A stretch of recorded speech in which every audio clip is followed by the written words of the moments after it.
Përshëndes dhe punë të mbarë. Mirë mëngjes, ecim dhe min tjetër opinion shumë shkurtimisht, biseda e fundit, sepse pas do të lëmë hapësirë edhe bisedës që do të zhvillojnë pra në lidhje me situatën në Kosovë. Përshëndetje.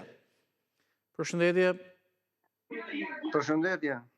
Ju dëgjoj me vëmendje dhe me kënaqësi, më thuaj. Andi. Po.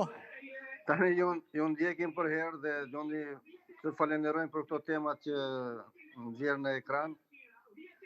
Unë jam dakord që jo ai sa ka hequr Partia Socialiste, po të kthehet ju aty jepni kohën për disa qytete, apo jo?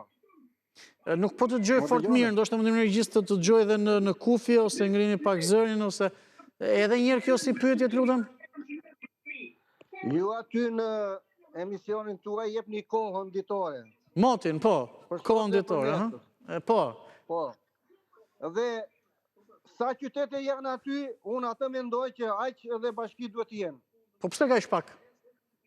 Po kaq pak sepse e provua me 61, e provua me sa kishim dhe prap gjendja vazhdon të jetë e njëjtë.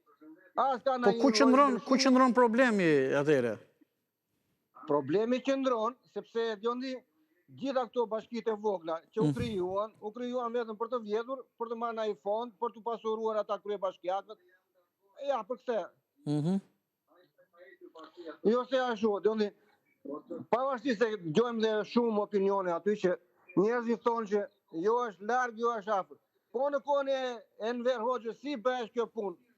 Larg ishin ata, vërtet. Larg edhe kështu më pak mundësi kështu komunikimi, transporti etj. Okej.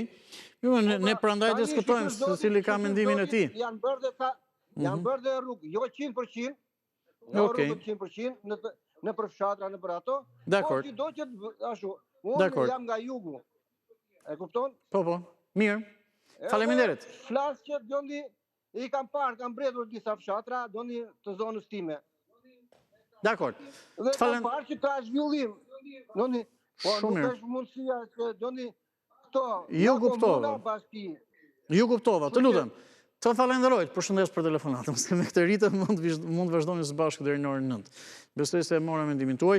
Shkputemi këto momente në pak reklama, shumë shkurtimisht dhe rikthehemi për të vjuar me shtypit ditës dhe ju qëndroni në Report Televizion.